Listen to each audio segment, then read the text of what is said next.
It's 1945. The war is over, and Germany lies in ruin. But the real division, the one that would shape the next half-century, is just beginning. Overnight, a single nation was cleaved in two. The Soviets took the East, the Americans the West. Two profoundly different worlds were about to be built on the very same soil. East Germany chose the path of socialism. The state took control of everything: factories, fields, even homes. All property was declared public. In contrast, West Germany embraced the free market. Entrepreneurship was encouraged. Capital could move freely. And competition was the name of the game. At first, you couldn't really see the difference. They shared the same language, the same culture, the same legendary work ethic. But give it 10 years. That's when the weird stuff swooned. The economic miracle began to unfold in the West. Marshall Plan aid flowed in. Dormant factories roared back to life.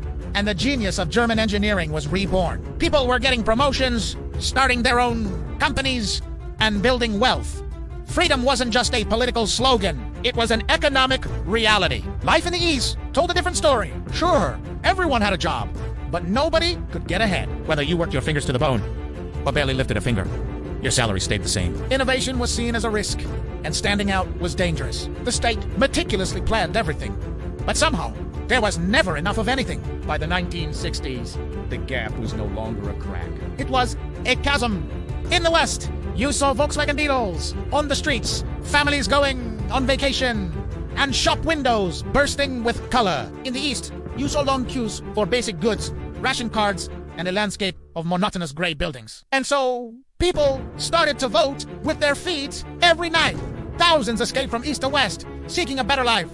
The Eastern regime grew desperate. Then, one August morning in 1961, the people of Berlin woke up to an unbelievable sight. A wall was being built, slicing right through the heart of their city. Concrete, barbed wire, and heavily armed guard towers. It became the most painful border in the world. Not because it kept enemies out, but because it locked its own people in. The years rolled on, and the divide deepened. By the 1980s, West Germany had become the economic powerhouse of Europe. The East, meanwhile, was teetering on the brink of collapse. Finally, in the autumn of 1989, the people had had enough. They marched to the wall, and with the world watching, their wall fell. When Germany was finally reunified, the results of this 40-year experiment were clear for all to see. The same people, living under different systems, had ended up with completely different lives. History taught us a powerful lesson. The rules of the game matter more than culture. The system you live in is more decisive than any slogan. And freedom, it isn't just a beautiful idea. It's a tangible result. Thanks for watching.